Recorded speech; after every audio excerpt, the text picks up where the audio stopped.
안녕하십니까. 김경국TV 시작하겠습니다. 수도권 민심이 다시 크게 출렁이고 있습니다. 깜깜이 선거에 돌입하기 직전 마지막으로 실시된 여론조사에서 정권 심판론과 정권 안정론이 다시 팽팽해졌고, 특히 30대 청년층에서 민주당 지지도가 급락한 것으로 나타났습니다.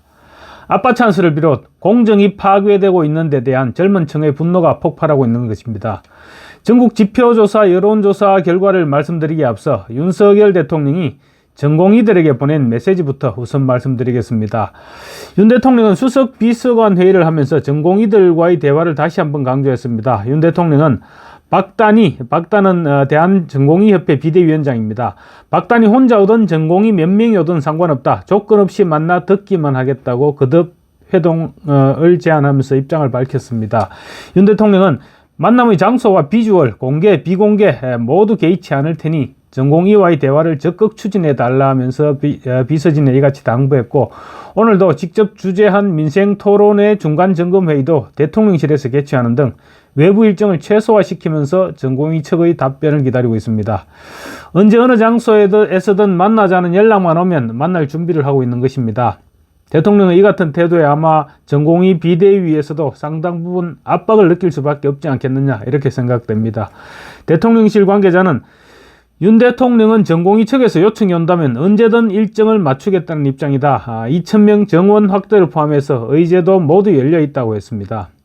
윤 대통령은 어제 수석 비서관 회의에서 참모들에게 가장 먼저 전공의와의 대화에 나선 이유를 상세히 밝혔다고 합니다. 약자와 청년이란 키워드가 주로 언급됐습니다. 윤 대통령은 전공의가 의료체계에서 가장 약자에 가깝다는 점을 우선 짚었습니다. 그러면서 정부가 전공의를 보호해야 되고 처우를 개선해줘야 된다. 전공의의 울분을 듣겠다. 타이르는 대상으로 생각하지는 않는다는 점을 강조했다고 합니다.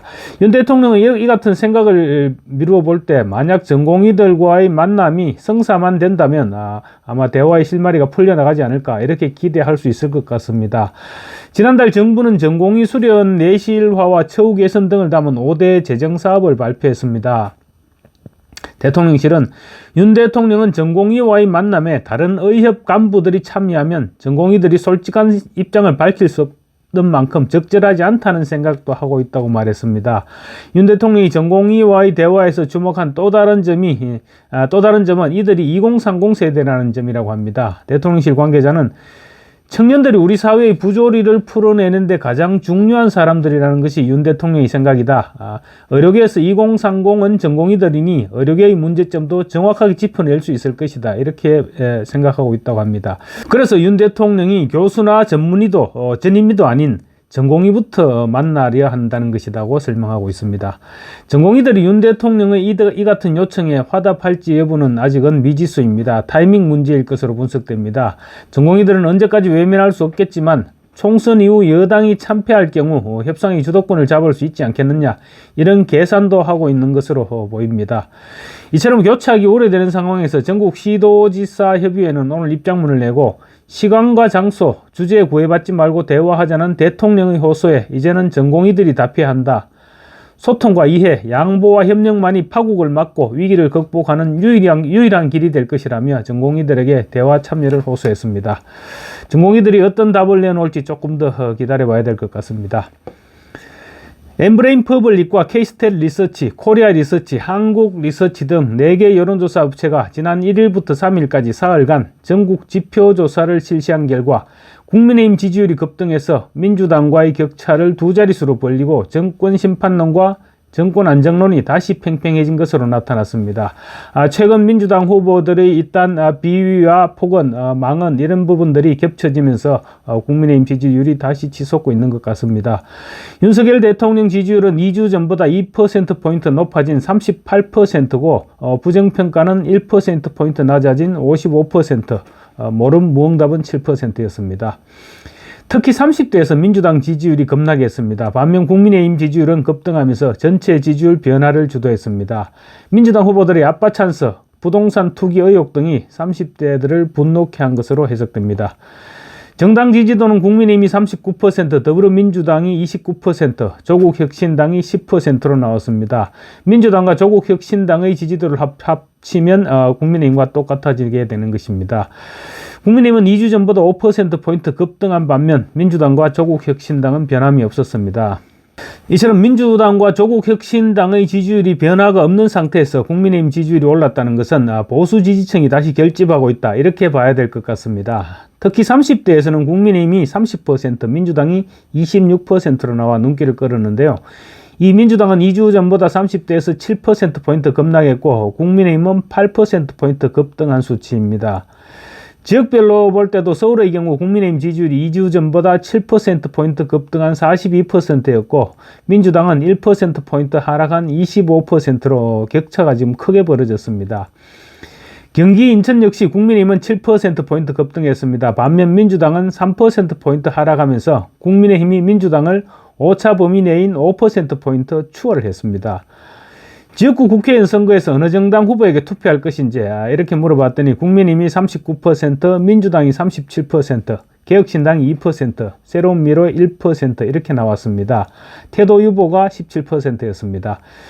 반드시 투표할 것이라는 응답자 중에는 국민의힘이 43%, 민주당이 42%로 거의 팽팽하게 나타났습니다.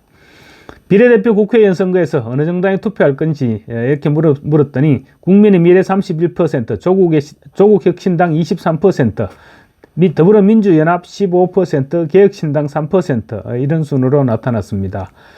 국민의 미래는 2주 전보다 4%포인트 반등했고 조국혁신당도 4%포인트 올랐는데 더불어민주연합은 1%포인트 오히려 낮아졌습니다. 반드시 투표할 것이라는 응답자 중에는 국민의 미래가 36%, 조국혁신당이 26%, 더불어민주연합이 16%의 순으로 나왔습니다. 지역구 선거에서 더불어민주당이 투표하겠다는 응답자 가운데 50%가 비례대표 선거에서는 조국혁신당에 투표하겠다고 답했습니다. 민주당의 현주소인 것입니다. 총선의 성격에 대해서는 국정 운영을 더 잘하도록 정부 여당에 힘을 실어줘야 한다는 응답이 46%, 정부 여당을 견제할 수 있도록 야당의 힘을 실어줘야 한다는 응답이 47%로 다시 팽팽해졌습니다.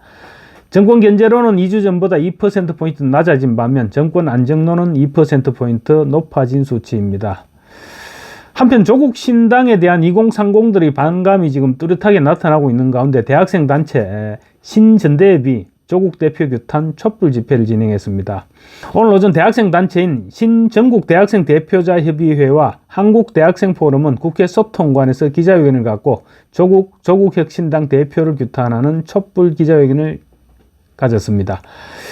회견에서 대학생들은 조국 사태 입시 비리로 공정의 가치를 파괴하고 청년의 가슴에 대못을 박은 자가 2심 유죄 판결에도 불구하고 기어이 국회의원직을 통한 방탄에 나선 것이다. 5년 전의 기억을 되살려 다시 촛불을 높이 들어야 할 때라고 직격했습니다.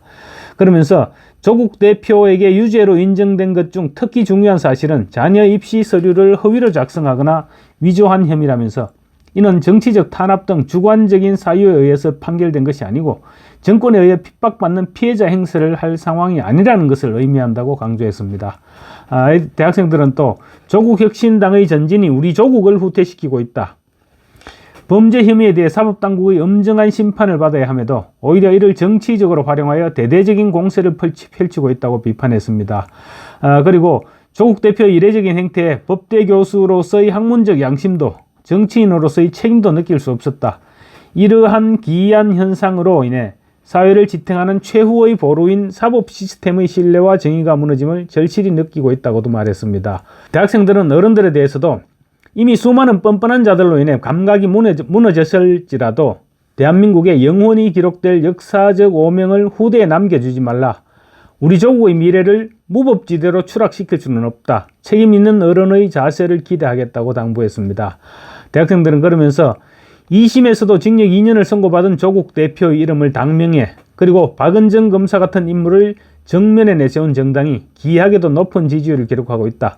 음주운전 1회, 무면허 3회의 전과자인 비례 4번 신장식 변호사, 울산시장 선거 개입으로 1심에서 징역 3년이 선고된 황운하 의원 등 사법 처리의 대상들이 오히려 사법개혁을 외치고 있다. 여기에다 조국 대표가 범죄라고 칭한 정관예우의 전형을 보여준 박은정 검사 남편과 한미동맹을 폄훼했으며 자식은 미국 국적을 취득한 비례 6번 김준형 전 국립외교원장까지 알면 알수록 청년층의 심리적 지지율은 마이너스까지 추락할 것이다. 이렇게 주장했습니다. 대학생들은 또 노동하지 않고도 억대 소득을 버는 삶, 법대 교수의 부모가 시험 답안지를 대신 작성해주는 삶, 평범한 청년들은 감히 상상도 할 수도 없다. 그러나 적어도 우리는 윗선과 부조리를 향한 청년들의 마음을 보여줄 수는 있다. 척결돼야 할 자들이 개혁을 외치는 어느 도단을 투표로 심판하자. 이렇게 분노를 표출했습니다. 청년 대학생들의 이 같은 외침에 조국 혁신당의 핵심 지지계층인 4050 세대들 미안해하고 부끄러워해야 할 것 같습니다. 감사합니다.